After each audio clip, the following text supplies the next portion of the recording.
El emplazamiento de la antigua Capernaum había sido desconocido hasta tiempos relativamente recientes.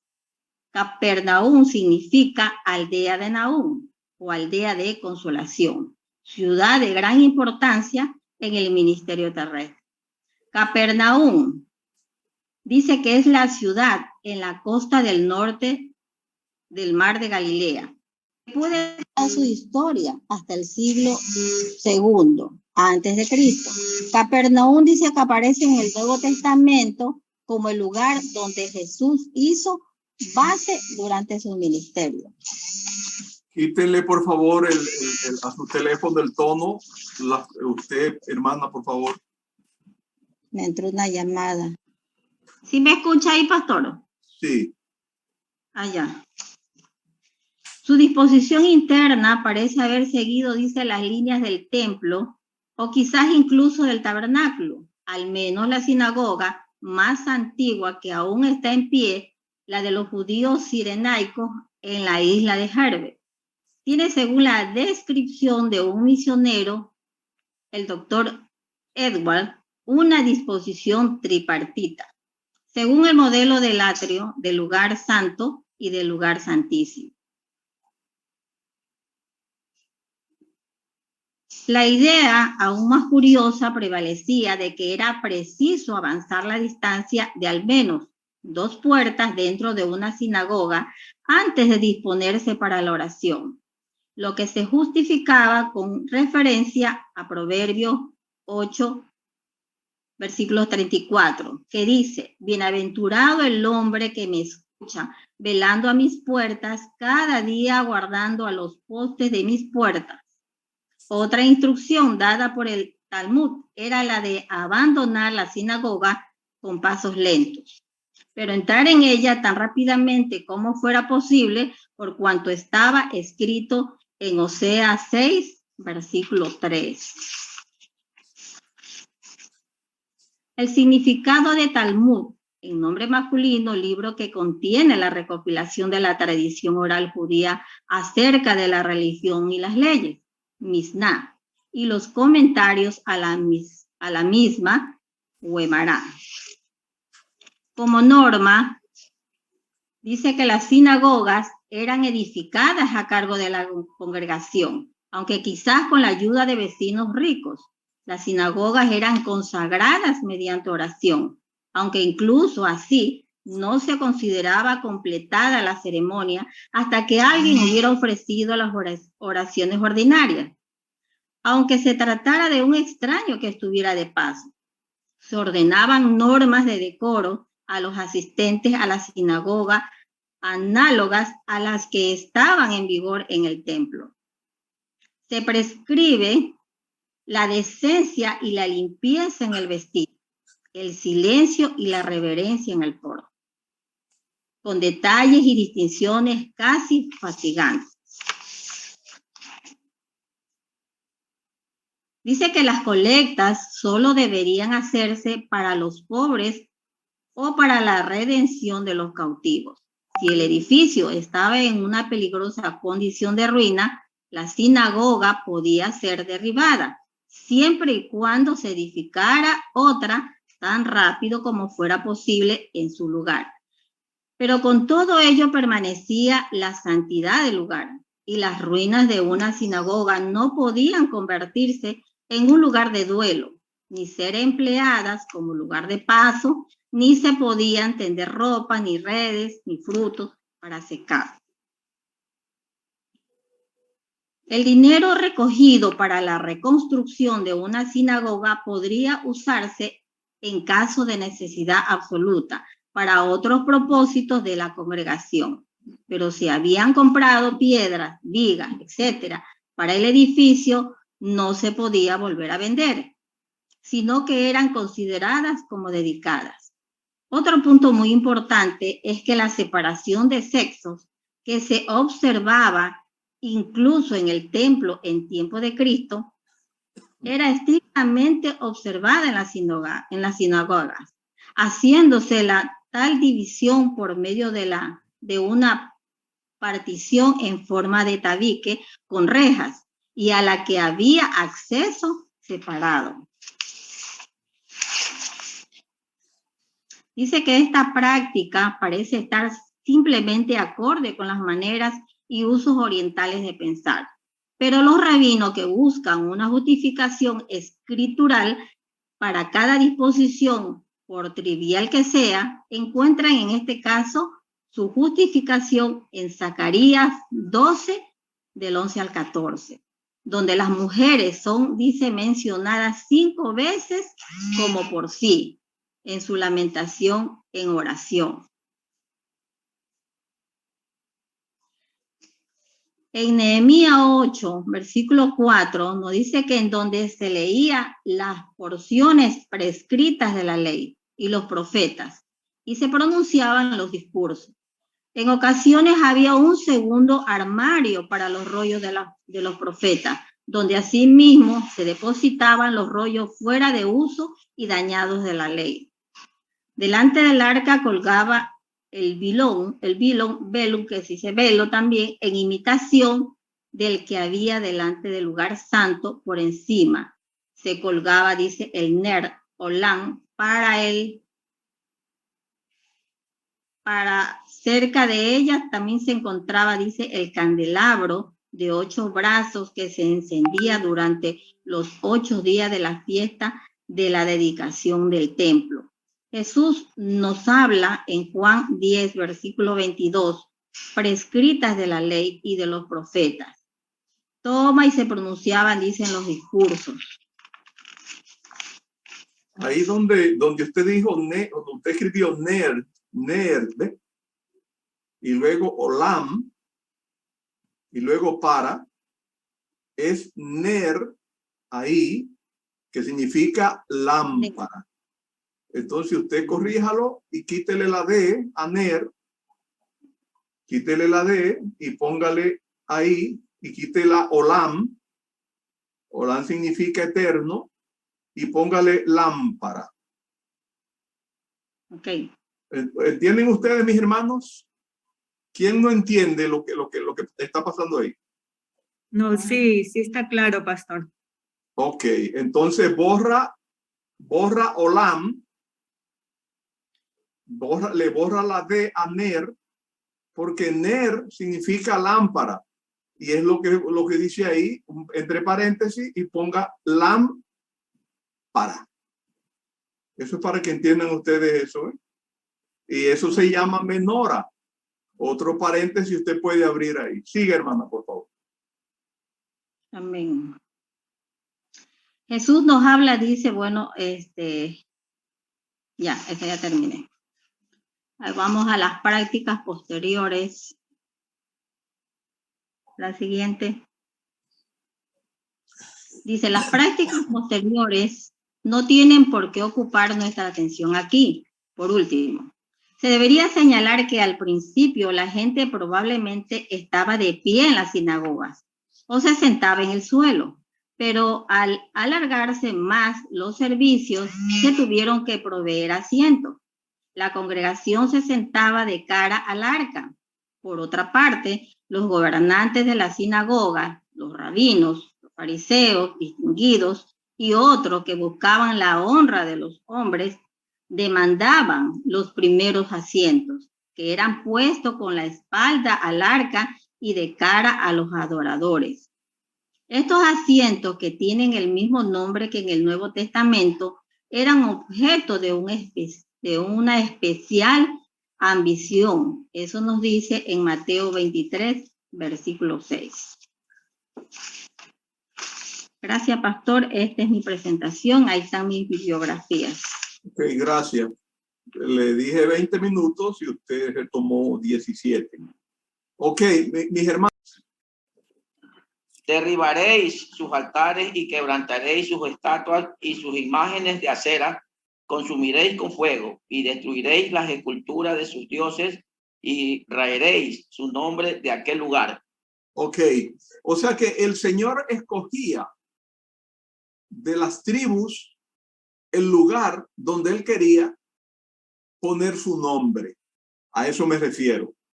Y si ustedes ven que se reunían en casas, en el libro de Hechos, nosotros podemos tener una idea, pues que esas personas se reunían en sus casas para hablar sobre la palabra de Dios.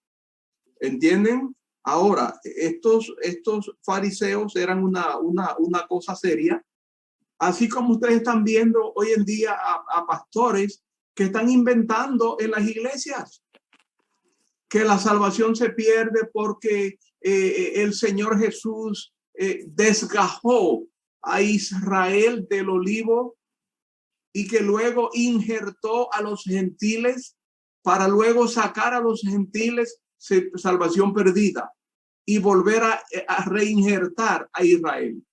Óigase, Señor, ¿de dónde es que sacan tantos disparates?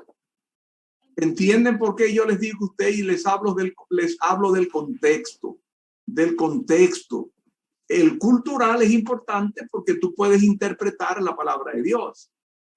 ¿Ok? Pero lo que dice la palabra de Dios. Entonces, ahora la pregunta es esta. ¿Se debe orar solamente en las sinagogas? Esa es la pregunta que debemos hacernos. Porque Daniel abría su ventana 3 veces al día hacia Jerusalén. y estaba en Babilonia, en el este, Lloraba en su mirando casa, en su cuarto. hacia el oeste, pues. Ven ustedes, y estaba en su casa. Entonces, ¿de dónde se inventan estas personas? Isaías 55 dice lo contrario a lo que piensa la gente. 480 sinagogas en tiempo de Jesús era muy poco. ¿Por qué? Porque una sinagoga se formaba con 10 hombres. Entonces habían solamente 4,000 hombres, 5,000 hombres en ese lugar. Muy pocas sinagogas. La palabra sinagoga, sin, S-Y-N, sin, significa con en griego. Significa con. Y hago significa ir o reunir. Hago, yo voy, yo reúno, yo congrego. Entonces, sin es con y hago es congregar, es congregarse con. Es lo que significa la palabra sinagoga. Para que lugar de reunión. ¿Ah? Lugar de reunión. Sí, pero ustedes son estudiantes de la licenciatura. Ustedes tienen que buscar las palabras. Lugar de reunión tengo yo, pastor. ¿Qué Sí, significa? pero tienen que buscar la palabra, romperle en dos, sin y hago. Tienen que hacerlo así. La etimología. Sí, lugar de reunión es para una persona que no haya estudiado. Pero ustedes están estudiando. Ok, muy bien, hermana María de Los Ángeles, Urrea Ríos. Hermana Edith. Hermana María de Los Ángeles. Usted puso abajo en todas sus diapositivas Pastor Emilia Marte. Sí, es que mi hija Beatriz se ha equivocado ahí, ahora la repelo. Ok, dígale a Beatriz que corrija ahí porque la verdad que me pone un poco nervioso. María, hágale la corrección de lámpara, lo que el pastor indicó. Yo no me atreví a hacer. Ustedes acerca de eso. 7:40, 8 hasta 8 de la noche. Sí, se ve en la diapositiva.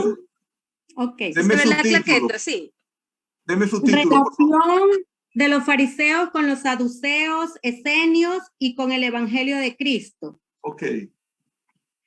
Aunque los fariseos eran solo un orden, el fariseísmo, como el moderno ultramontanismo, no solo había llegado a ser mansedumbre y de mansedumbre. ¿Qué es la mansedumbre?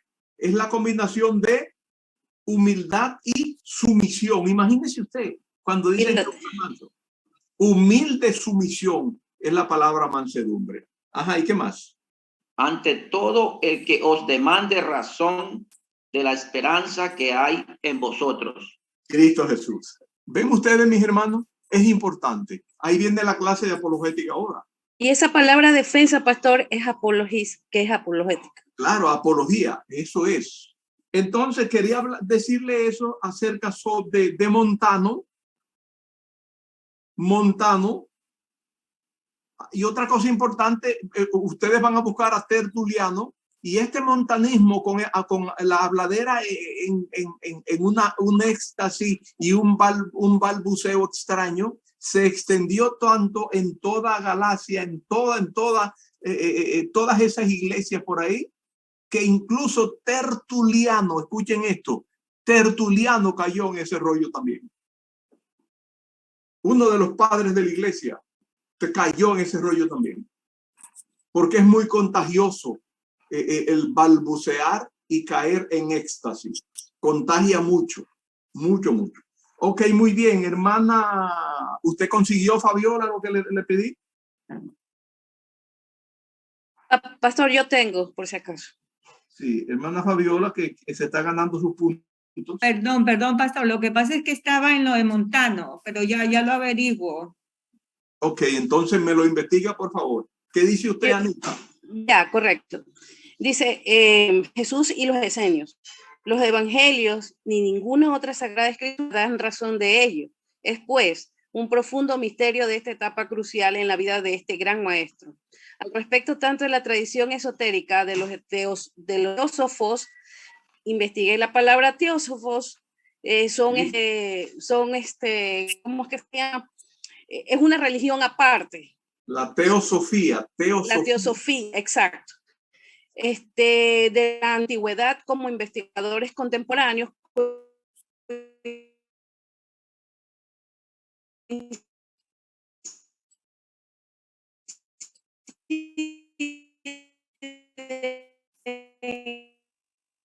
¿Están escuchando ustedes cómo canta esa hermana, ve?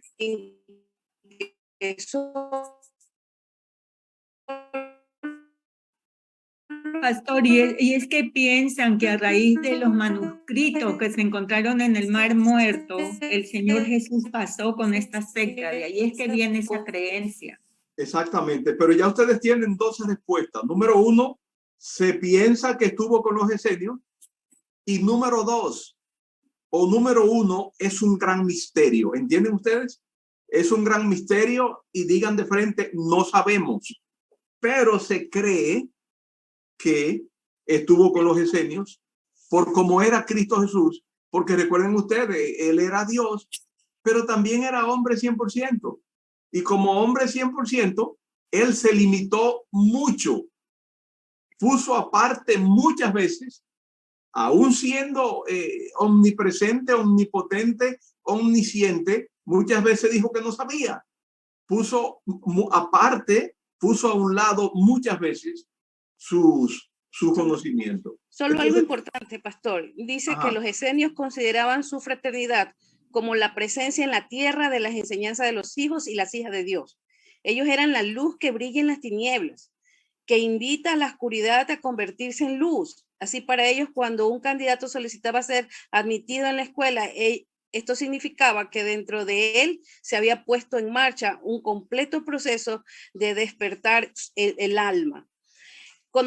Conociendo apenas esta característica, un comportamiento y doctrina de los esenios, y por todo lo que hemos oído y leído sobre el Maestro Jesús, no dudamos que él se sintió atraído por esta confraternidad, por una afinidad natural, de acuerdo con el desarrollo del conocimiento por parte de los esenios, y el deseo de superación espiritual de Jesús. Bueno, esto ya es una...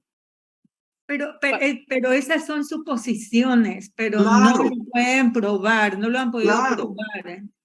Claro. Y más aún, pastor, en el Nuevo Testamento no figura la secta de los esenios, no está el nombre, como por ejemplo de los herodianos, de los celotes, los nacionalistas, los fariseos, los saduceos, no están los esenios. Exactamente. Entonces, son cosas que ustedes en sus escuelas, en sus clases, ustedes pueden disertar de esa manera. Pensamos esto, pensamos aquello, pero ¿saben qué? Es un gran misterio, no sabemos. Pero Pastor Emilio, pero si nosotros vamos a hablar, por ejemplo, de los celotes, acuérdense que tenemos un libro de Macabeos, que no es parte de la Biblia, sino de la Biblia católica, que es un libro histórico, ¿no es cierto? Sí. Entonces podemos investigar de dónde proceden los macabeos, ¿no es cierto? Perdón, los celotes, de cómo salieron, de los macabeos, de la guerra que hubo, ¿no es cierto? Con los macabeos y todo eso.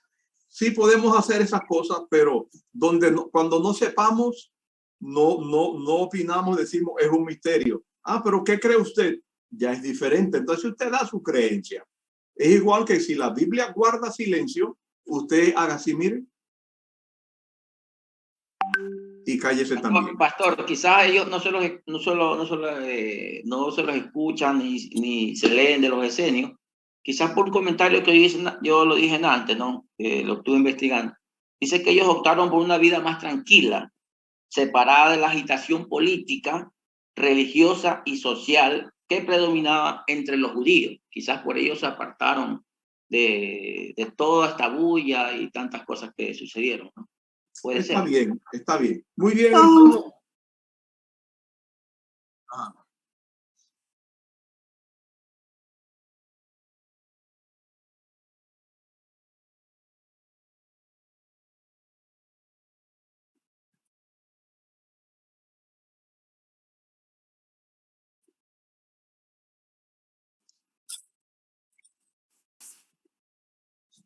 Ok, me gustaría que ustedes se compraran estos 3 libros y que los leyeran.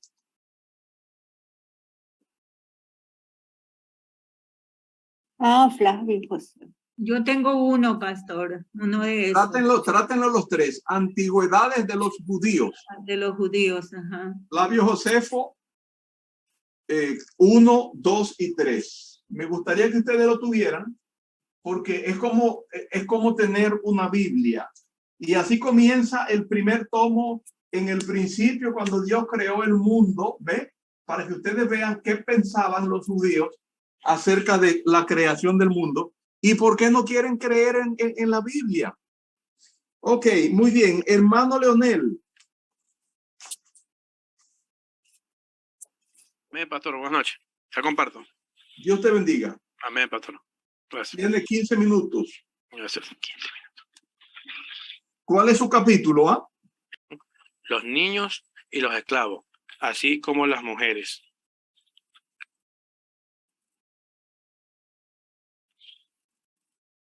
Después de esto venía el Shema.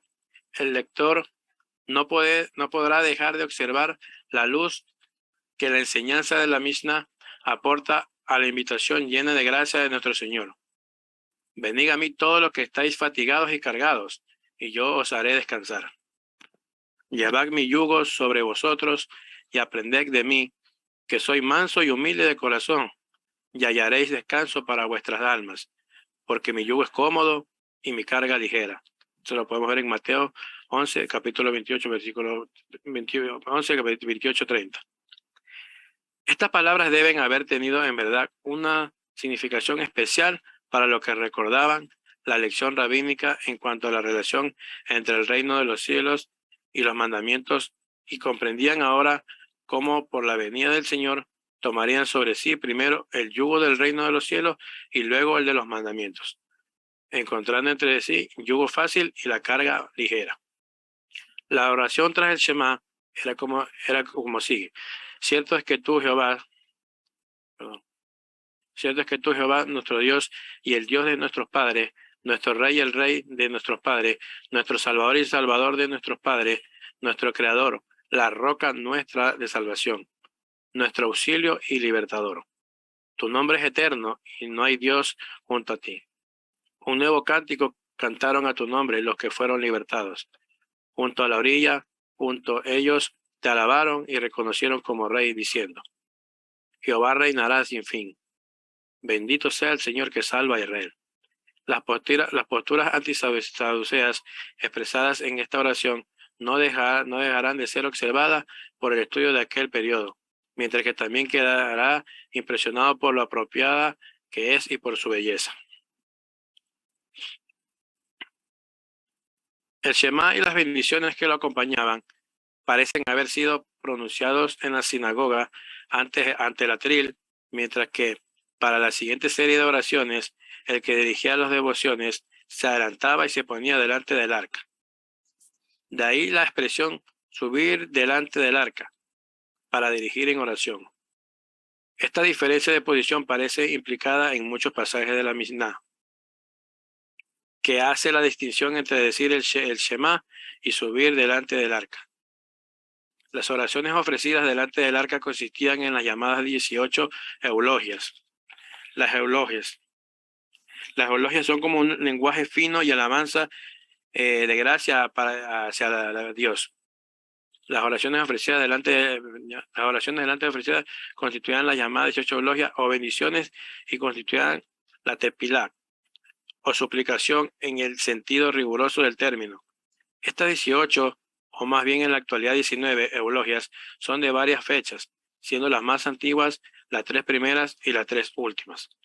El Shema y las bendiciones que lo acompañaban parecen haber sido pronunciadas en la sinagoga ante el atril, mientras que para la siguiente serie de las oraciones que se dirigían a las devociones se adelantaba y se ponía delante del arca. De ahí viene la expresión subir delante del arca para dirigir en oración. Esta diferencia de posición parece implicada en muchos pasajes de la Misná, que hace la distinción entre decir el Shema y subir delante del arca. Las oraciones ofrecidas delante del arca consistían en las llamadas 18 elogias o bendiciones y constituían la tepilá o suplicación en el sentido riguroso del término. Estas 18, o más bien en la actualidad 19 elogias, son de varias fechas, siendo las más antiguas las 3 primeras y las 3 últimas. No puede haber ninguna duda razonable de que estas se decían en el culto de las sinagogas cuando nuestro Señor estaba en la tierra. A continuación, cronológicamente, vienen las elogias. Tenemos todas, mis hermanos, la podemos ver. La eulogia número 7, que en su actual posición parece algo incruente, data de un periodo de gran calamidad nacional, quizá de la época de Pompeyo. Las otras eulogias y algunas inserciones en las más antiguas bendiciones fueron añadidas tras la caída de la nación judía, dirigiéndose la eulogia número 12 de manera especial en contra de los primeros conversos judíos al cristianismo. En todo caso, sabemos que en los sábados y en las otras ocasiones festivas solo se repetían las 3 primeras y las 3 últimas. Así había lugar para las repeticiones inalcanzables y para las prolongadas oraciones que el Señor condenó. Podemos ver en Marcos 12, 40 y en Lucas 20, 47. Además, se debe tener presente que tanto al entrar como al abandonar la sinagoga era usual ofrecer oración y que era un dicho rabínico corriente: la oración prolonga la vida. Según la Misná, se esperaba de la persona que leía en la sinagoga la porción de los profetas que pronunciara también el Shema y que ofreciera las oraciones que acabamos de citar. Sigue de ello que, con toda probabilidad, nuestro Señor mismo dirigió las devociones en la sinagoga de Nazaret en aquel sábado que leyó la porción de las profecías de Isaías en que aquel día se había cumplido en sus oídos.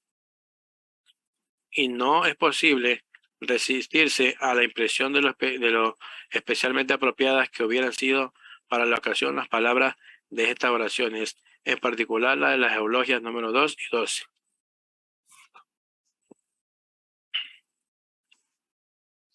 Las oraciones eran dirigidas o repetidas en voz alta por un individuo especialmente designado para la ocasión, respondiendo a la congregación con un amén. El servicio litúrgico concluía con la bendición sacerdotal, se lo podemos ver en Números 6, 23 y 24, pronunciada por los descendientes de Aarón.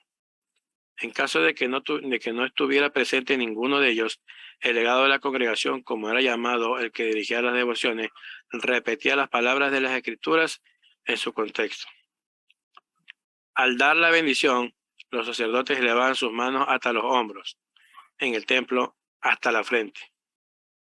Según la práctica actual, los dedos de las dos manos se unen y se separan de tal manera que formen 5 intersticios, y a esto se atribuye un sentido místico. Posteriormente se desarrolló la superstición de prohibir mirar a las manos de los sacerdotes como involucrando un peligro físico. Pero la Misná ya ordena que los sacerdotes tuvieran tachas en sus manos o los dedos teñidos, no deben pronunciar la bendición para que no atrajeran la atención del pueblo. De la actitud que se debía observar en la oración, no es el momento de hablar detalladamente. Será suficiente con decir que el cuerpo era totalmente doblado, pero se tenía cuidado en nunca hacer parecer que el servicio hubiera sido gravoso. Uno de los rabinos nos dice que con este objeto a la vista, él se doblaba como una rama, mientras que al volverse a levantar, lo hacía como una serpiente. Comenzando por la cabeza, cualquiera que fuera designado por los gobernantes de la congregación podía pronunciar las oraciones, excepto un menor. De los servicios hasta ahora señalados, los más importantes eran las repeticiones de las eulogias y la bendición sacerdotal. Lo que seguía ahora era considerado como igualmente solemne, sino aún más. Ya se ha señalado que el principal objeto de la sinagoga era la enseñanza de la ley. Actualmente el Pentateuco es dividido a este propósito en 54 secciones, de las que una es leída en cada sucesivo sábado del año, comenzando inmediatamente a continuación de la fiesta de los tabernáculos. Era usual tener servicios en la sinagoga, no solo los sábados y días festivos, sino también en los días segundo y quinto de la semana, de lunes a jueves, cuando los campesinos acudían al mercado y cuando también el Sanedrín tenía audiencia para resolución de causas menores.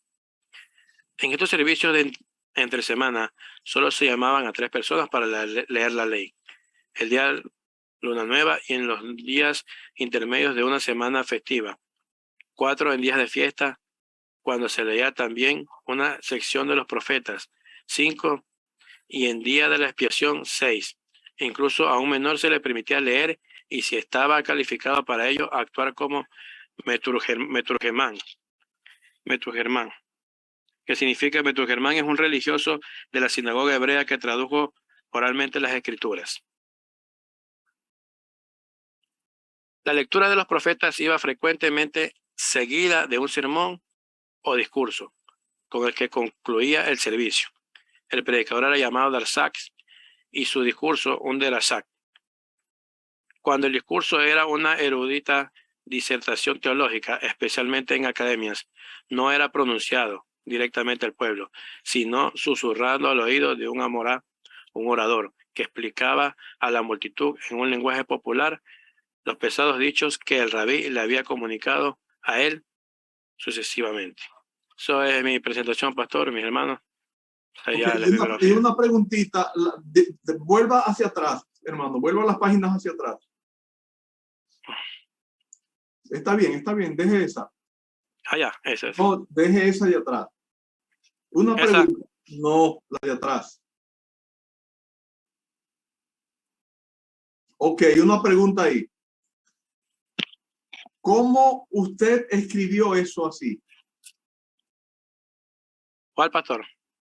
Esa página. Alza del libro mismo. Sí, pero ¿cómo? ¿Cómo hizo? ¿La escribió así, mirándola y escribiéndola usted? ¿Cómo hizo? La copié mismo del libro, pues, como está ahí mismo en el libro. ¿Pero cómo la copió? ¿La fotocopió? Sí. Bueno. ¿Qué les he dicho yo a ustedes de copiar las páginas?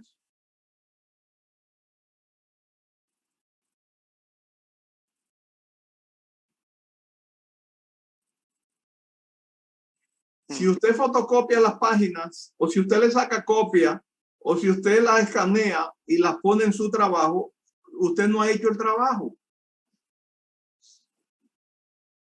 Por eso que yo veo que ustedes, y siempre les digo, por favor, ustedes tienen que leer una hoja y de esa hoja ustedes sacan 5 o 6 líneas. Leen la otra hoja y de esa hoja sacan 5 o 6 líneas. Eso es lo que se llama un trabajo. ¿Qué le parece, hermana María Elena Veloz? Pastor, sí, efectivamente, sí. Tenemos que hacer un trabajo a conciencia, es un resumen de lo que vamos a presentar. Claro, no podemos tomar y copiar a sí mismo el libro y ponerlo ahí y leerlo. Porque van a sacar notas malas. Es leer, es leer una página y, por ejemplo, esa página que está ahí. Las oraciones serán dirigidas o repetidas en voz alta por un individuo especialmente designado para la ocasión y la congregación decía amén.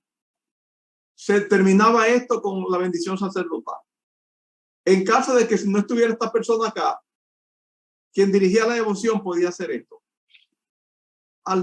Debían levantar sus brazos a la altura de los hombros y unir ambos pulgares. ¿Ok? Y ya está. ¿Cómo se hacía la oración? En voz alta, por un descendiente de Aarón. Si no había otra persona, el que hacía esto leía la oración y terminaba con número 6. ¿Ven ustedes? 6 líneas. Ahí hay 6, 10, 13, 16. En 6 líneas usted hace eso porque me demuestra que no ha trabajado. Y lo que yo quiero es que usted te lea una página, saque un resumen y aunque usted no se dé cuenta, su cerebro está captando. Lee otra hoja, saca un resumen y su cerebro está captando.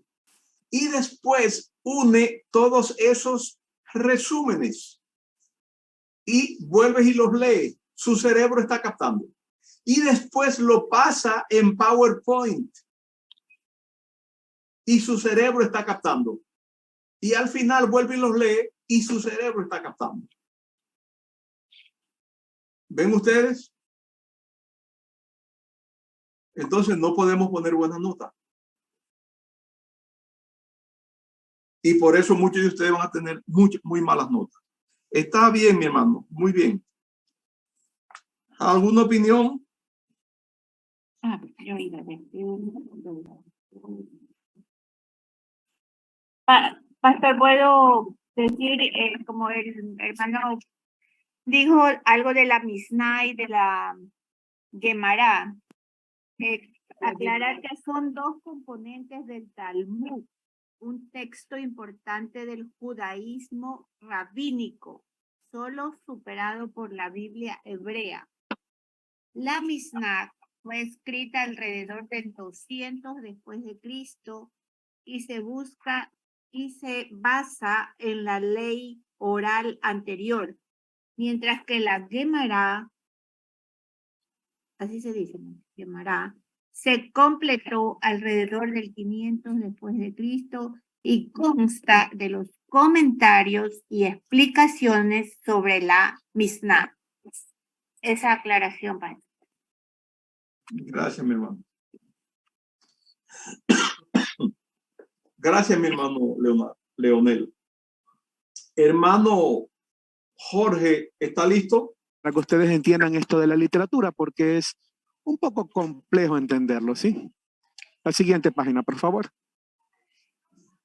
Ahora, debemos entender que dentro de estas sinagogas había los sanedristas, o sea, los que trabajaban dentro del Sanedrín o los principales. Las cualificaciones especiales para el oficio del sanedristas son las mismas instrucciones que se le da para los obispos, según 1 de Timoteo 3, del 1 al 10. Como ustedes saben, cuando leemos 1 Timoteo 3, hay algunas determinaciones o cualidades que debe tener la persona para ser obispo. Casi son parecidas a las mismas. El sanedrista tenía que ser sabio, el sanedrista tenía que ser modesto, debería ser temeroso de Dios, debería ser veraz, debería ser no codicioso de ganancias deshonestas, debería ser dado a la hospitalidad, debería ser amable, debería ser no jugador ni usurero, ni dedicado a mercader con el producto del año sabático, ni entregado a los juegos ilícitos. Eran llamados también ancianos, según Lucas 7:3, eran llamados gobernantes, según Marcos 5:22, eran también llamados alimentadores, supervisores, pastores del rebaño.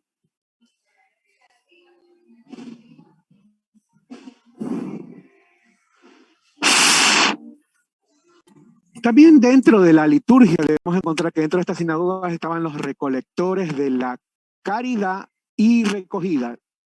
Y también tenemos la conducción del culto público.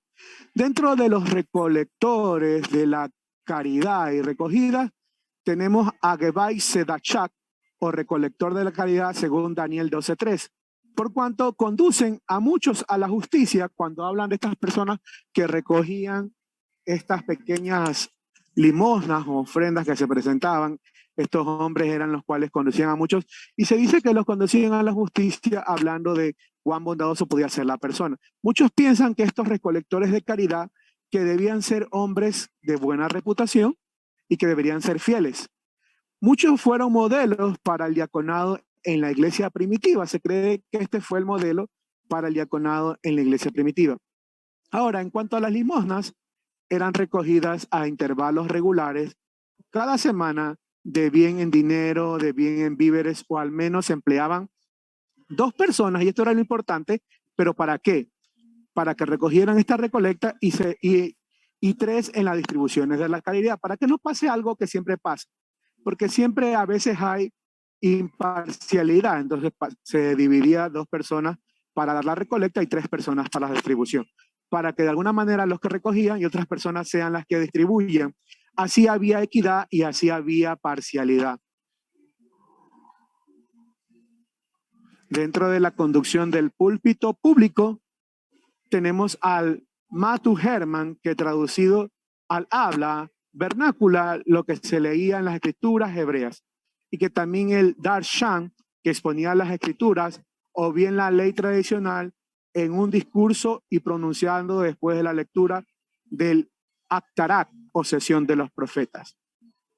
La obra del Mentu Herman fue perpetua en el Targum y en el Darshan del Midrash. No tenemos realmente ningún Targum que date de los tiempos de nuestro Señor y ni siquiera del primer siglo de nuestra era. Aquí abajo, mis hermanos, si ustedes pueden ver, yo no puedo leer, hay un diccionario para cualquier palabra que ustedes no entiendan o que veamos aquí. Tengo ahí abajo el diccionario, sino que en mi teléfono no las puedo leer. Están explicadas para cualquier duda o confusión de estas palabras, porque yo las estuve buscando y son complejas para nosotras porque muchas están escritas en hebreo, pero más que todo, cuando hablamos de estas palabras, más bien cuando hablamos de quien conducía el culto público, el Mentu Herman, era como un hombre que traducía en particular la ley. Eran hombres que cada uno expresaba su interpretación. Entonces, estas personas, de alguna manera, en la conducción del púlpito público, ellos explicaban la ley de lo que ellos interpretaban. Por eso, de alguna otra manera, por eso es cada uno, es por eso que Jesucristo le dice, ustedes ponen cargas pesadas de las cuales ustedes ni siquiera puedan llevar. Lo que pasa es que la interpretación de los textos bíblicos de estos Mentu Herman, y también hay algo muy interesante que yo leí. En ese tiempo existían 2 escuelas, eso fue lo interesante que les puedo hablar. Como existían 2 escuelas, por eso es que Jesucristo a veces le habla de diferentes maneras a los fariseos, porque cada escuela tenía una postura en cuanto a ciertas cosas, de acuerdo a los famosos llamados maestros de la ley. Entonces, de alguna u otra manera, existían estas 2 escuelas, que no recuerdo bien los nombres, en los tiempos de Jesús, y por eso vemos a Jesús hablar sobre el divorcio, que era prohibido, porque en una escuela la mujer era en el sentido denigrada y en la otra escuela la mujer era como aislada a un lado, pero no como en la otra escuela. Entonces, Jesús, cuando habla con los judíos, hay que estudiar esas 2 escuelas para poder entender la palabra de lo que les quería decir Jesús cuando explica cada cosa que ellos les preguntan, porque parece ser, de lo que yo pude leer en los otros libros, un libro medio hebreo, de que de alguna u otra manera cuando le preguntaban a Jesús, parece que iban estos grandes maestros de la ley de esas escuelas y los acompañaban. Entonces Jesús no era desconocedor de que existieran estas 2 escuelas, y la mayoría de las veces estas personas se dejaban guiar por esas escuelas para que de alguna u otra manera la gente pueda aprender la ley. La siguiente página, por favor.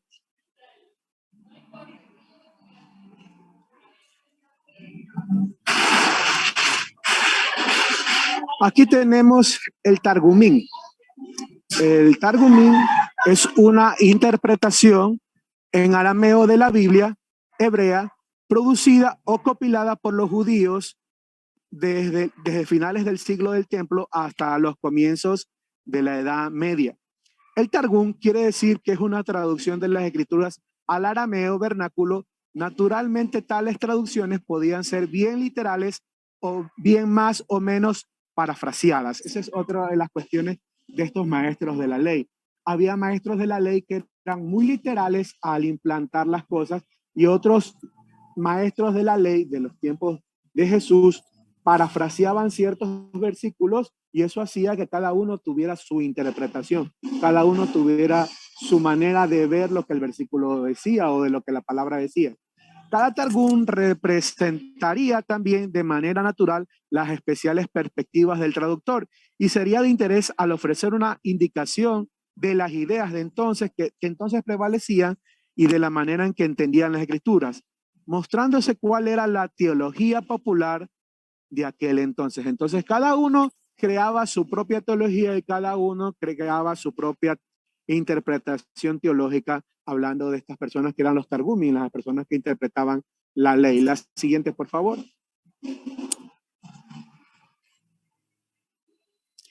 Ahora, dentro de la Midrashim, es la Mizra. Entonces, en el concepto del judaísmo, el Midrashim hace referencia a todas las diferentes formas de interpretación a un tipo de escritura literal dentro del contexto hebreo. La Midrash en hebreo es la explicación plural del Midrashim, un término que designado a un método de exégesis de un texto bíblico dirigido al estudio de la investigación que facilite la comprensión de la Torá. Entonces, de alguna manera en el judaísmo existe la Torá oral y también existe la Torá escrita. Ambas fueron dadas a Moisés por Dios en el monte Sinaí y todo precepto y toda interpretación, toda filosofía judaica se desprende de estas dos fuentes. Entonces, aquí también podemos ver que dentro del Midrashim son los conceptos del judaísmo que se hacen referencia a las diferentes formas de interpretación de las escrituras, tanto literales dentro del contexto hebreo, que es en la Mishra, como les dije antes. Entonces, esas interpretaciones son los problemas con los cuales Jesús tuvo con los fariseos y los escribas, porque cada uno de estos maestros, cuando se iban a las sinagogas, ellos cogían la ley de la Torá y ellos la explicaban de acuerdo a cómo ellos la entendían. Y esa es una de las cosas de lo que yo me he estado leyendo de estos libros, que el problema es que cada maestro de la ley o cada intérprete da su perspectiva y pone su teología de acuerdo a la interpretación bíblica y tiene un grupo de personas que los siguen y tiene un grupo de personas que se autodeterminan con el nombre de él y por esa manera, buenas noches, y por esa manera es que de alguna, todavía no termina, pues de esa manera es que de alguna u otra manera las personas se sienten confundidas porque cada vez que llega un maestro de la que de alguna u otra manera Jesús tuvo que decirles que ustedes ponen grandes cargas en los hombres y no se dan cuenta que ni ellos mismos las practicaban. La siguiente, por favor.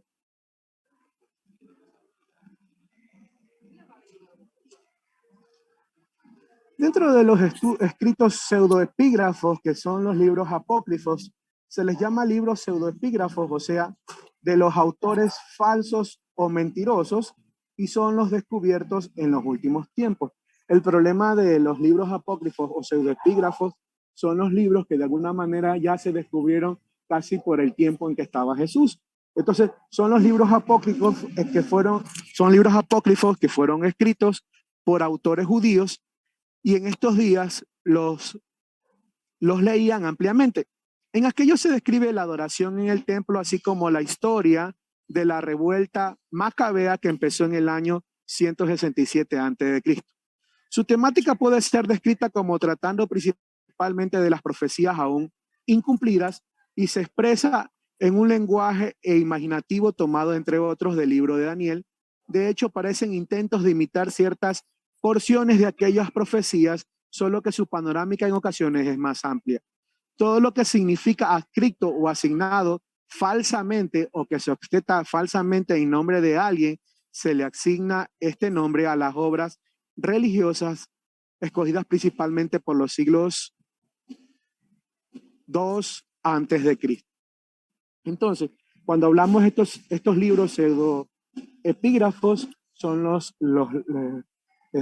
libros apócrifos que de alguna u otra manera cogían estos hombres que los crearon, que se los inventaron tal vez, de alguna u otra manera siempre lo que hacen es no exaltar el nombre de Dios. Inclusive en el libro de Enoc hay ciertas cosas que en la Biblia no las registra, pero cuando ustedes leen estos libros pseudoepígrafos, se van dando cuenta que no están dentro del canon bíblico y por eso se los aislaron, porque de alguna u otra manera sacan los textos o las profecías fuera de contextos para agarrarse de ahí, y entonces se cree que son escritores que de alguna manera quisieron sobresalir y exaltar al hombre, pero no exaltar, y exaltar al hombre, pero no exaltar al Dios Todopoderoso. La siguiente, por favor.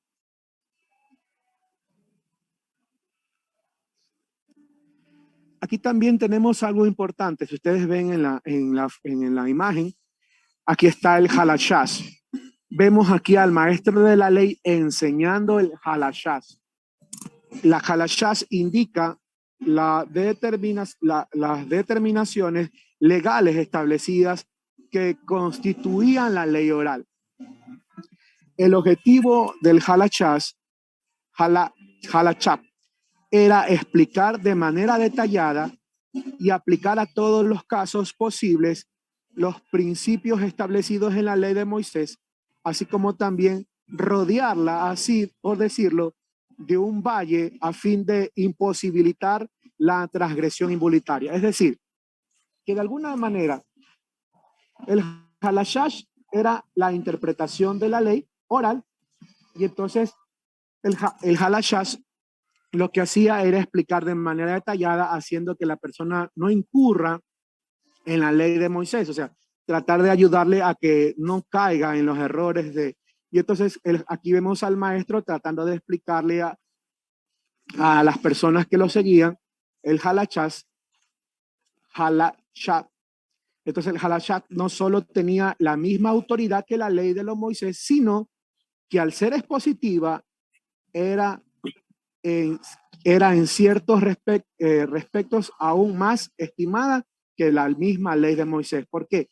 Porque la ley de Moisés, que la recibieron ellos, de alguna manera con el tiempo para ellos se fue perdiendo, pero en cambio halashás, ellos la interpusieron más que la misma ley de Moisés. Entonces el halashás para estas personas es muy respetada y muy querida y muy adorada, más que la misma palabra, más que la misma ley.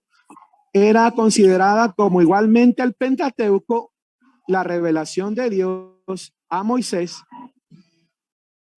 considerándose solo que de forma o manera de revelar había sido diferente, habiéndose registrado la primera por escrita y la otra hablada, transmitida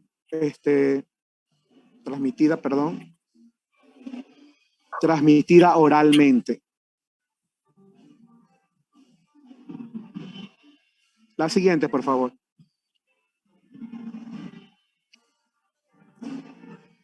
Ahora tenemos el Haggadah. Como ustedes ven aquí, algo muy importante de la literatura judía era que el padre, mis hermanos, como ustedes ven ahí, el padre era el obligado a enseñarle a su hijo sobre la ley. El término que se deriva del verbo higik, discurre, que significa discurrir acerca de, o significa explicar, cubre todo lo que no poseía la autoridad de las estrictas determinaciones legales. Es decir, el papá era el responsable de enseñarle a su hijo sobre la ley.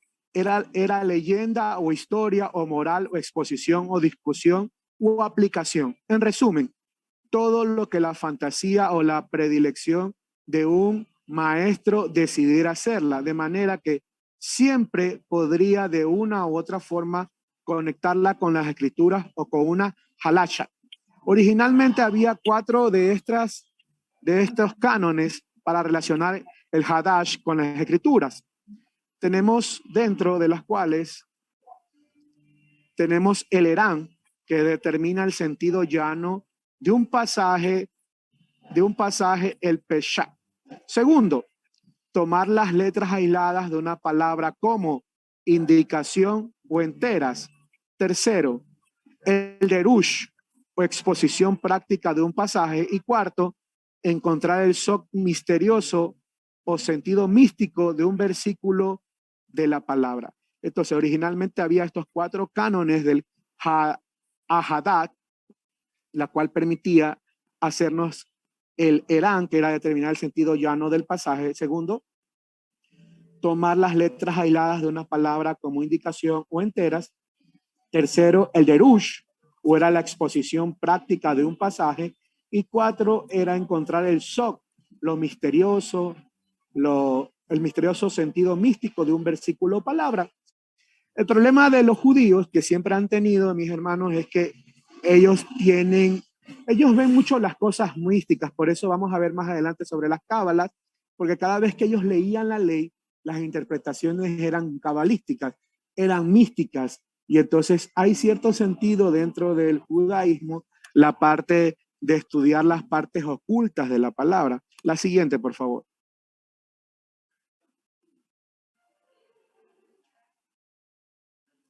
Aquí tenemos la Mishnah y la Gemara. Mis hermanos, la Gemara y la Mishnah juntas forman el Talmud. La Mishnah es el texto base y la Gemara es el comentario y análisis que lo complementa. Esta tradición compuesta por escrito durante los primeros siglos de la era cristiana era una aclaración de la Torá de Moisés o la ley escrita en forma de exégesis. La Mishnah era el texto que contenía una buena parte del comentario y mucho que no es la determinación legal ni su discusión significativa de repeticiones, refiriéndose al término a la supuesta repetición a la ley tradicional. Es un poco complejo entender, pero la Gemara significa discusión e incorpora las discusiones u opiniones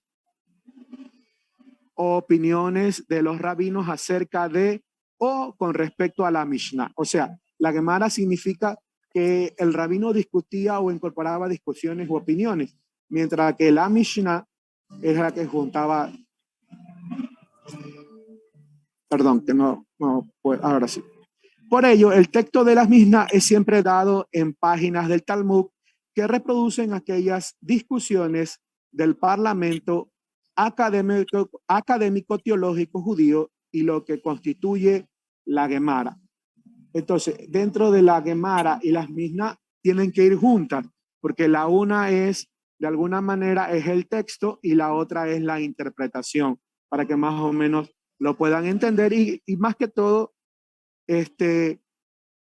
dentro de la literatura talmúdica de los primeros siglos de la era cristiana, como el Talmud de Jerusalén, y también tenemos el Talmud babilónico, la literatura midrástica, y que es la explicación de las escrituras. Ahora, el Talmud basta de recopilaciones de tradiciones judías relativas al Antiguo Testamento y a todas las ramas de la vida civil, las ramas de la vida moral, las ramas de la vida filosófica, las ramas de la vida jurídica, las ramas de la vida médica, así como la religiosidad del judaísmo. Ahora, hay una diferencia entre el Talmud babilónico y el Talmud de Jerusalén.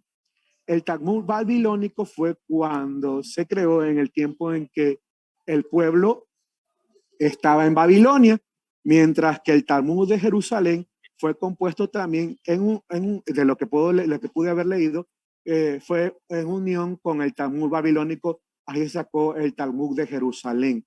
Uniéndolo al Talmud babilónico, se sacó el Talmud de Jerusalén, pero ya el Talmud de Jerusalén se lo sacó en Jerusalén y el Talmud de babilónico fue hecho en Babilonia.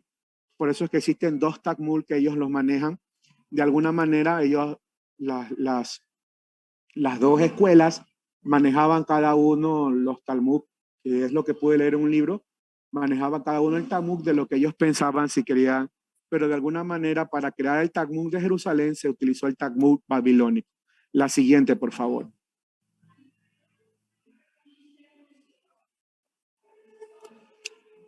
La siguiente.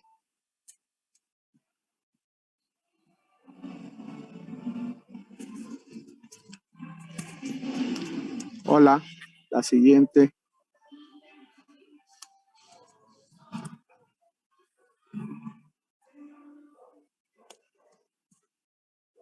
Ahí está, perdón. Dentro del Talmud palestino y el Talmud babilónico, aquí lo vamos a explicar para que lo entiendan mejor. La Gemara, o libro de discusiones sobre la Mishnah, constituyen los dos Talmudes, el de Jerusalén y el del babilónico. El Talmud de Jerusalén, o el Talmud palestino, que es conocido, es el producto de las academias palestinas. Es una compilación de los debates rabínicos sobre la elaboración de la Mishnah en idioma arameo occidental que se celebraba en la tierra de Israel, en el mismo periodo que el Talmud babilónico. El Talmud babilónico proviene de la escuela babilónica y es una obra que recoge principalmente las discusiones rabínicas sobre las leyes judías, tradicionales, costumbres, narraciones y dichos, parábolas, historias y leyendas en un inmenso código civil y religioso. La finalización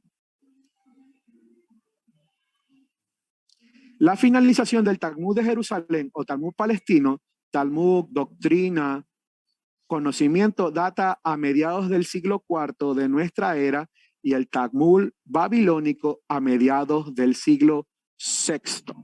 La siguiente, por favor.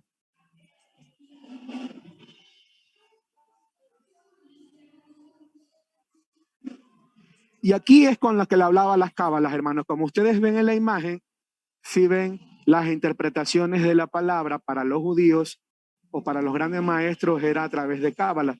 Significaba que dentro de estas, no sé si ustedes han escuchado también la numerología y de estas fuentes, cómo manejaban ellos las interpretaciones, pues bueno, la cábala es una manera de interpretar la Torá aplicada por miembros de la religión judía, con ideas esotéricas, y ese es el problema que tenía el pueblo judío. Por eso fue Dios que les dijo que no se juntaran con los otros pueblos.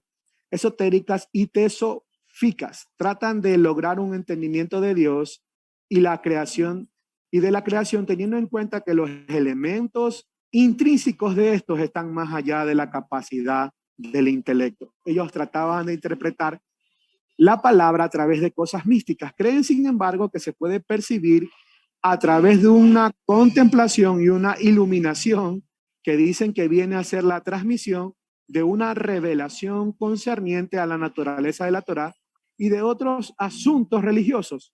Se considera que la C es equivalente entre los judíos de los movimientos místicos de otras religiones. La cábala gira principalmente alrededor de la historia de la creación y del misterio de la presencia del reino de Dios en el mundo, como es que se simboliza en la visión del carro y de las ruedas según Ezequiel 1. Y entonces la interpretación de la Torá, la interpretación de la ley, todos los judíos al inicio, los grandes maestros utilizaron las cábalas. La siguiente, por favor. Y creo que este es el último, mis hermanos. Dentro de esto, para poder entender lo que hemos visto y lo que hemos oído, tenemos a Cristo y los hombres en la religión de su tiempo. Hay que entender algo. Cristo no podía haber sido extraño a su tiempo o a sus enseñanzas que había encontrado. Las respuestas, y desde luego habría sido enteramente ininteligible para sus contemporáneos. O sea, era conocedor de esas dos escuelas filosóficas, de esas escuelas teológicas y doctrinales que existían en esos tiempos. Su misión fue en todos los respectos la continuación y desarrollo y el cumplimiento del Antiguo Testamento. Pero él, Cristo, eliminó la carga sobreimpuesta del tradicionalismo y descartó el externalismo, el formalismo y la justicia por obras, que casi había llegado a borrar, mis hermanos, la parte de las verdades espirituales del Antiguo Testamento y puesto en su lugar el culto de la letra. Por estrechamente relacionado que estuviera el judaísmo farisaico de aquel periodo y del actual, se encuentra en el polo opuesto de la religión de Cristo, tanto por lo que a la respectiva de la necesidad del hombre como a los propósitos del amor de Dios y de los privilegios de sus hijos. Los grandes hechos espirituales que se involucran en el Antiguo Testamento, los expuestos en todo su resplandor y sentido, y la naturaleza típica de aquella dispensación la vimos en él a exponer y a cumplir, y sus profecías las cumplió él tanto como referencia a Israel como para el mundo, mis hermanos. La última, por favor. Y esta es mi biografía, pastor. Mil disculpas, lastimosamente, por más que traté, no me dio el ambiente. Aquí está mi biografía, pastor. Gracias, muy bien, muy buena su exposición. Comentarios, please. ¿Algún comentario de ustedes? Sí, pastor. Por favor. Gracias. Sí, pastor, yo quería un comentario, sí. ¿Usted quería un comentario o va a comentar? No, yo quería dar un comentario, perdón, pastor. Literalmente dice así: sería un error, sin embargo, que las opiniones rabínicas, por extravagantes que sean con frecuencias, se propusiera con independencia de las escrituras. Dice, o sea, el comentario de ahí de que tanto el Talmud como el Mishnah, siempre estaban aferrados a lo que dice la palabra de Dios. Pero en otros comentarios hay discrepancias, porque el Señor Jesucristo en Marcos 7:11 le dice, ustedes dicen Corbán, y el Corbán está realmente en el Talmud y en la Mishnah, ahí está en los dos. Entonces, sí ha habido alteraciones, por más que digamos que no. O sea, no se daba la interpretación correcta, no se hacía la exégesis correcta. En uno de los detalles dice cómo es aclarar lo que es el misterio o lo místico. Entonces, había errores realmente en eso. No vamos a decir lo que dice aquí, que siempre estaba pegado a la ley, a lo que decía cómo es la Torá. No lo vemos así de esa manera, pastor. Ese era mi comentario. Ok, lo místico y esotérico.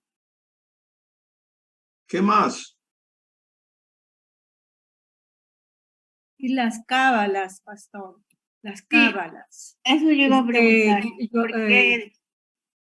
Yo tuve la oportunidad un día que salía el domingo de la iglesia, el taxi que me trajo, yo ese día cogí un taxi amarillo. No sé por qué situación, la persona que manejaba se identificó como un judío cabalístico.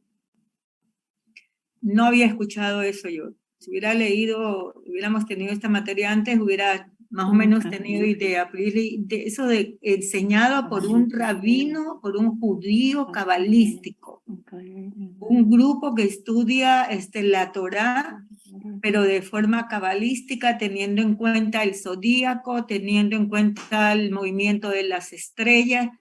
Bueno, un poco de cosas así. Bueno, yo le fui respondiendo a cada cosa, y que él decía, y le decía que si él había estudiado alguna vez a los profetas, a Daniel, a Zacarías. Fue una buena discusión. Y cuando yo me bajé de acá, yo sí le dije, arrepiéntase, ahora que está a tiempo, y reconozca a Cristo como el Hijo de Dios. Y porque él dijo una serie de barbaridades que yo le rebatía con la palabra, no con mi palabra, sino con la palabra. Y por último me dice, usted conoce la Biblia, usted sí sabe lo que dice. No le digo, no es eso. El hecho es de que usted tiene que arrepentirse de lo que está estudiando y de lo que...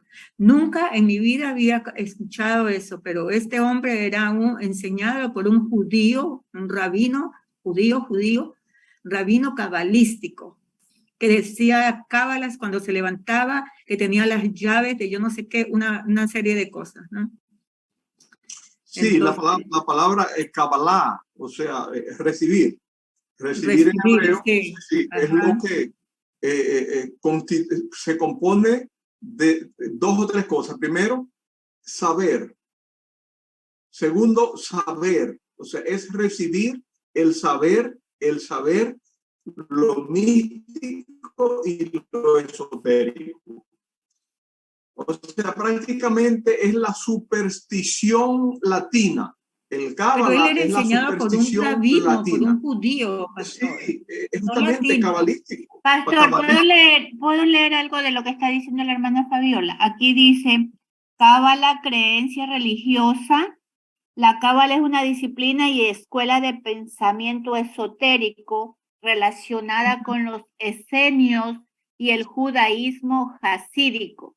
Un cabalista tradicional en el judaísmo rabínico es denominado Mekubal. Utiliza varios métodos para analizar sentidos recónditos de la Torá. Sí, estudian solo la Torá. Buscan conocimientos extraños y de ahí... Recónditos. Sí, es ocultos. Bueno, eso es el Kabbalah. Eso está ahí, es parte de la Biblia, pero lo que yo quiero que ustedes reconozcan es la literatura rabínica. Ya lo habíamos dicho. Y yo le dicté a ustedes eso. ¿Recuerdan ustedes? Literatura rabínica formada por dos cosas, el Midrash y el Talmud. Midrash es un participio del verbo darash, que significa investigar. Y segundo, Talmud, que viene de lamad, que él estudió, él aprendió. Es otro participio. Él estudió, él aprendió. O sea, estudiante y profesor. Y el Talmud consta de dos, el Mishnah y la Gemara. El Mishnah es repetición y Gemara es lo completo. Esto es lo que ustedes tienen que saber. Ahora, la Gemara consta de dos, el Halakha o el Halakha, que significa andar, ir, halak, yo jalo, yo ando, yo voy, y el Hagadash, que es discurrir, argumentar, discutir. Es lo que ustedes tienen que saber. Hay la Kabbalah, que significa eso, recibir.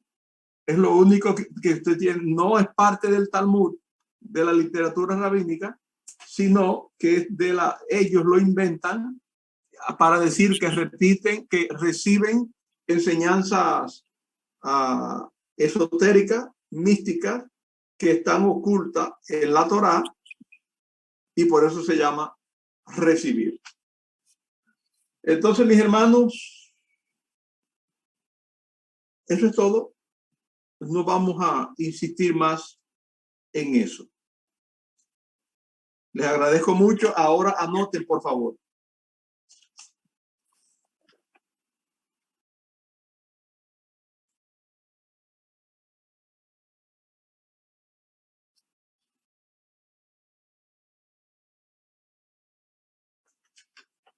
Anoten, por favor. Hermana Maribel.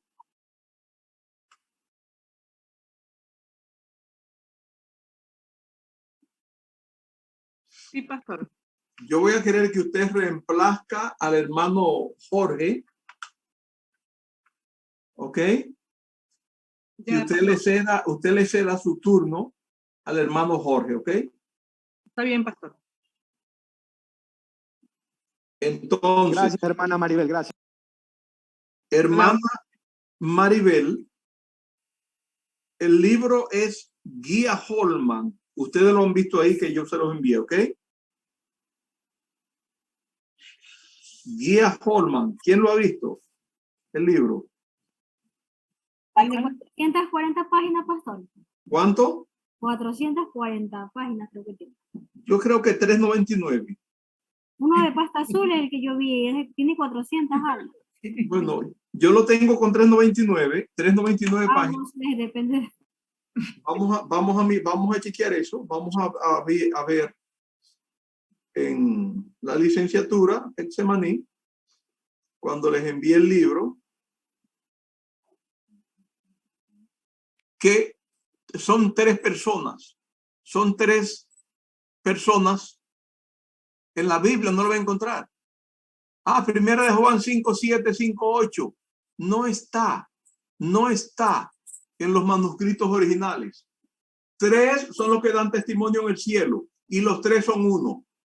¿Ve? Ese versículo que está ahí no está en los principales manuscritos. ¿Por qué? Porque se añadió en el siglo XVI.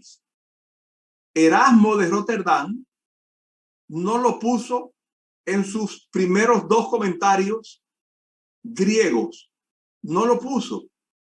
Y cuando lo cuestionaron que por qué no había puesto ese versículo, entonces dijo, bueno, si alguien me demuestra que la palabra Trinidad está en la Biblia, yo lo pongo. Y bueno, y le sacaron ese versículo. Primera de Juan 5:7. Vamos a leer. Primera de Juan 5. Porque si ustedes no entienden eso, un testigo de Jehová los va a volver leña a ustedes. El testimonio del Espíritu, primera de Juan 5:6. Este es Jesucristo, que vino mediante agua y sangre. No mediante agua solamente, sino mediante agua y sangre. Y el Espíritu es el que da testimonio, porque el Espíritu es la verdad. Porque tres son los que dan testimonio en el cielo: el Padre, el Verbo y el Espíritu Santo. Y estos tres son uno. Ese es el 7. Y estos tres son uno. Ahí dice que son tres que dan testimonio y los tres son uno. Eso es evidencia de la Trinidad. Pero no está ese versículo en los principales manuscritos del siglo IV, Vaticano y Sinaítico. No está. O sea que eso lo agregó Erasmo en el siglo XVI. Lo que llamamos nosotros manuscritos minúsculos o cursivos. Y tres son los que dan testimonios en la tierra: el espíritu, el agua y la sangre. Y estos tres concuerdan. ¿Ven ustedes? Entonces no existe el versículo 8. El 8a no está en los manuscritos. El 7 no está, pero el 6 está. ¿Ven ustedes? Entonces usted no puede decir que la palabra Trinidad está en la Biblia, porque no está en la Biblia. Pero sistemáticamente, en teología sistemática, usted puede demostrar que la Trinidad es bíblica. No está en la Biblia que son tres, pero un solo Dios. No está así. En la Biblia no está así, pero usted puede demostrar que son tres personas y un solo Dios. ¿Cómo lo puede demostrar? Por donde quiera. Mateo 28, la gran comisión. Por tanto, id y hacer discípulos a todas las naciones, bautizándolos en el nombre del Padre, Hijo y Espíritu Santo. ¿Ven ustedes? Ahí está la Trinidad. No menciona Trinidad, pero te dice que el bautismo es en el nombre de tres personas. Segunda de Corintios 13:14. Léalo, por favor, Ana María. Segunda de Corintios 13:14. Primera de Pedro 1. ¿Ven ustedes? Entonces eso es evidencia de Trinidad. En Génesis, en la creación, Génesis 1:1. ¿Qué dice Ana María? Segunda de Corintios 13:14. Dice: la gracia del Señor Jesucristo, el amor de Dios y la comunión del Espíritu Santo sean con todos vosotros. Amén. Usted, es lo que se llama la bendición apostólica. Bendita Trinidad. Ahí está la Trinidad. Entonces usted puede manifestar y mostrar que hay una Trinidad. En Génesis 1 es un poco difícil, Kelly, porque la palabra ahí es Elohim. Y Elohim significa Dios en plural. Pero usted no puede demostrar que ahí está metido Jesucristo. Está metido porque antes de encarnarse, lo que llamamos nosotros la preexistencia de Cristo, Jesús era espíritu junto con el Padre allá arriba y junto con el Espíritu Santo. Estaban los tres. Y usted puede mirar a Isaías 6. Dígame. El bautizo de Jesús, pastor. El bautismo de Jesús, Mateo 3, 16, 17. Y en Isaías 6, ¿qué dice?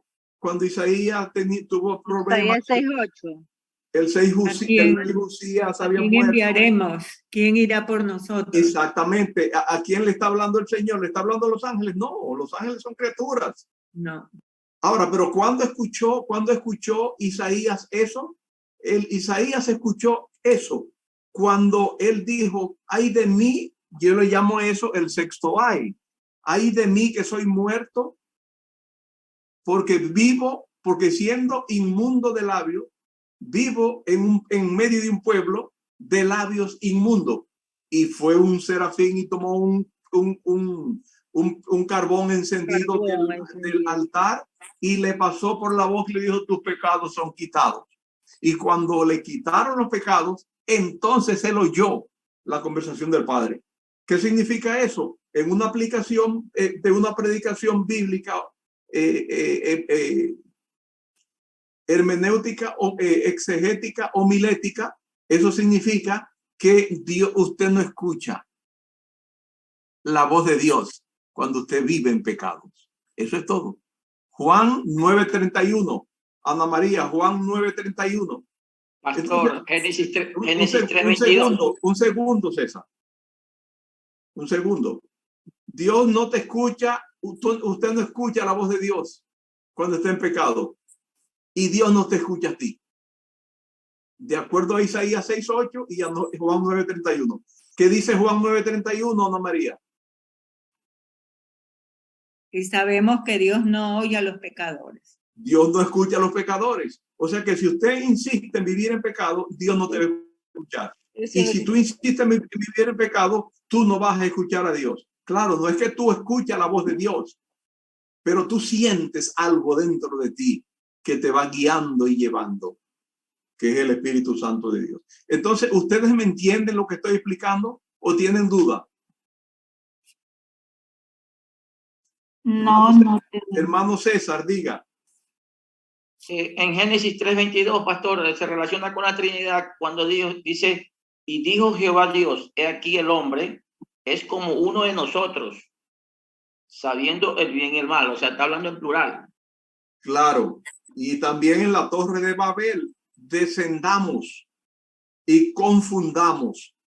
¿Vio usted? Entonces, para usted demostrar una Trinidad, usted tiene que ir de sistema en sistema y decirle, mira, aquí están hablando más de dos, más de uno. ¿Quiénes son? ¿Quién se relaciona? ¿A quién Dios el Padre, el jefe, puede decirle nosotros? No. Dios desde su origen ha estado en comunión con su Santo Espíritu y con su palabra. Y su palabra, el logo, es Cristo Jesús. Después lo vemos en Juan 1:1 y en Primera de Juan 1.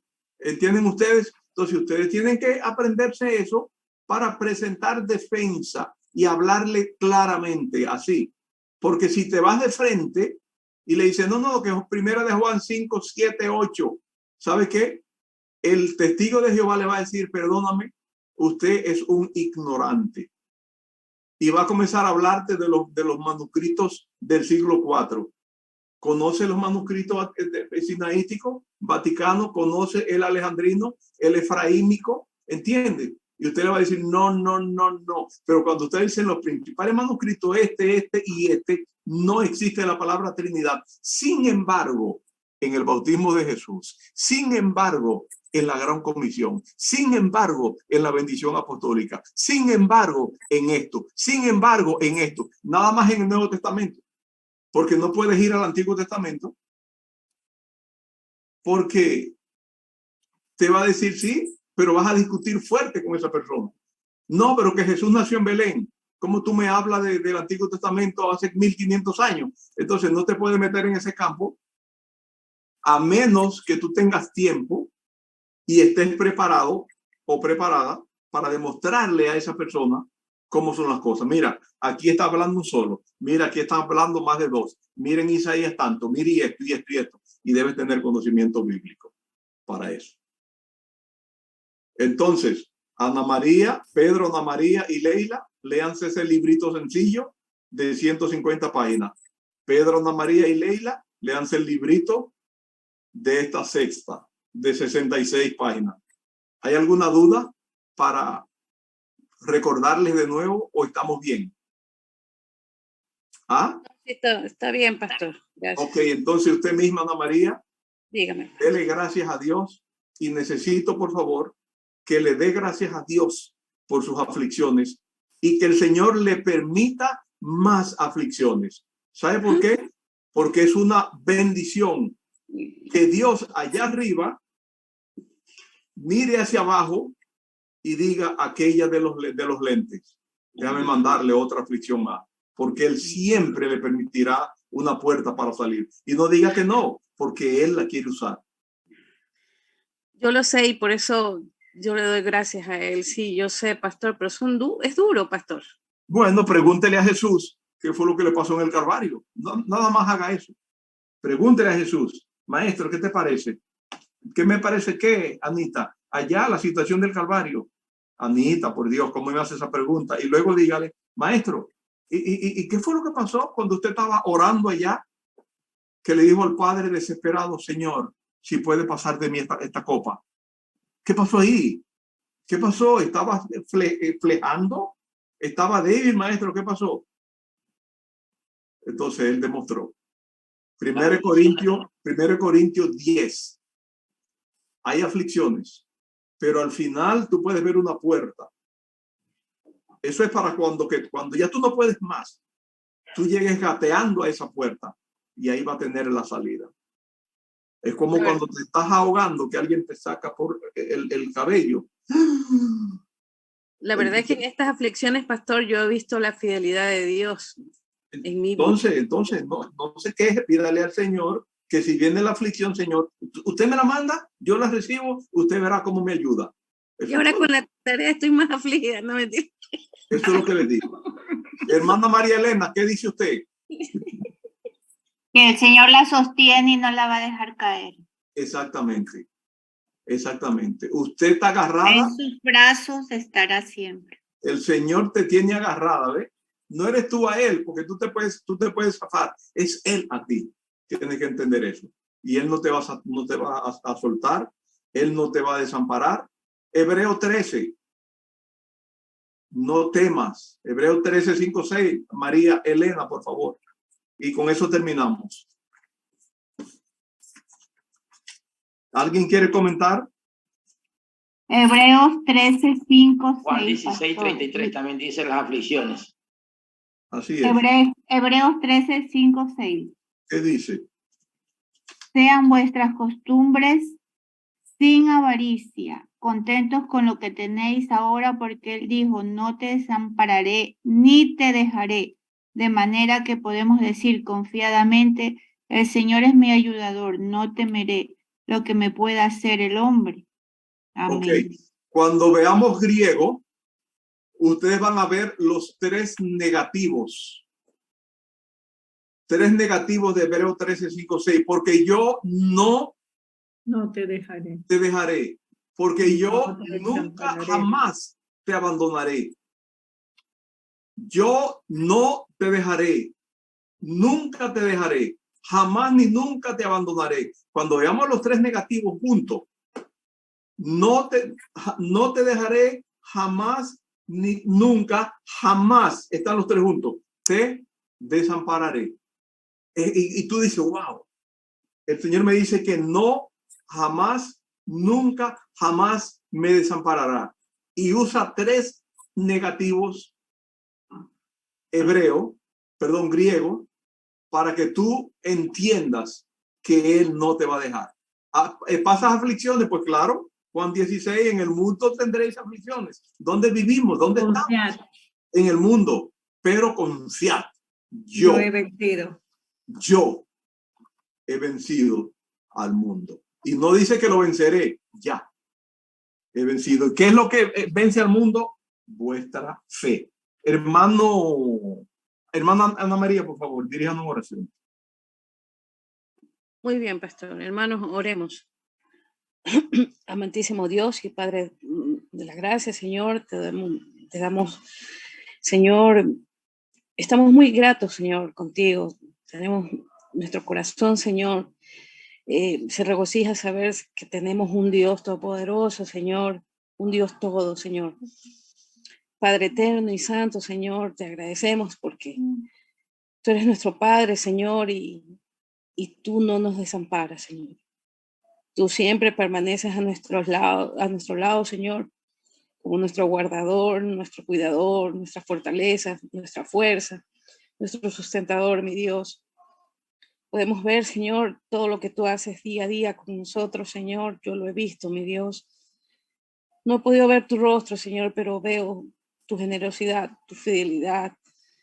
Esas cosas asombran, Señor, cuando un hermano viene, Señor, y te da esa palabra de aliento, Señor. Cuando viene otro hermano, Señor, y tú le abres su corazón y tú lo puedes ver, Señor.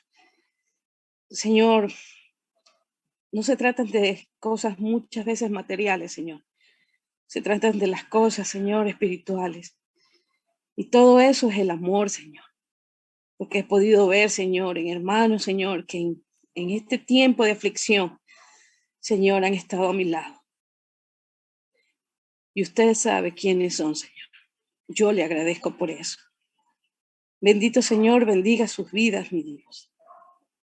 Padre, me pules cada momento. Pules nuestra vida, Señor, cual oro, Señor. Porque tú dices, Señor, que tú pules tanto el oro, Señor, en el fuego tan alto, Señor, que cuando está listo, Señor, tu rostro se refleja en ese oro puro, Señor. Mi Dios, yo lo entiendo, Señor. Señor, y yo sé que cada uno de nosotros, Señor, pasamos por esas pruebas, Señor. Unas más, unas menos, Señor. Y como dice el pastor, benditos sean las pruebas, mi Señor. Aquí estoy, Señor. Enfrentando cada una de ellas, Señor, que van a ser fieles testimonios de tu fidelidad para otras personas, Señor. Tú preparas, Señor, tú nos preparas, Señor, no solamente aquí con el pastor Emilio, que es nuestro tutor, enseñándonos, Señor, cosas importantes dentro de tu palabra, que quién eres tú, Señor, conocer tu carácter, Señor, conocer cara a cara tu manera de ser, Señor, y de actuar, mi Dios. Llevándonos, Señor, hasta lo más profundo, Señor, de la Biblia, Señor, porque nos estás capacitando, Señor, a cada uno de mis hermanos que están aquí. Tú sabes tus propósitos, Señor. Tú sabes en dónde ponernos, mi Dios. Aquí estamos, Señor. Como Samuel dijo, Señor, heme aquí, aquí estamos, Señor, a tu servicio, porque somos tus siervos, mi Dios.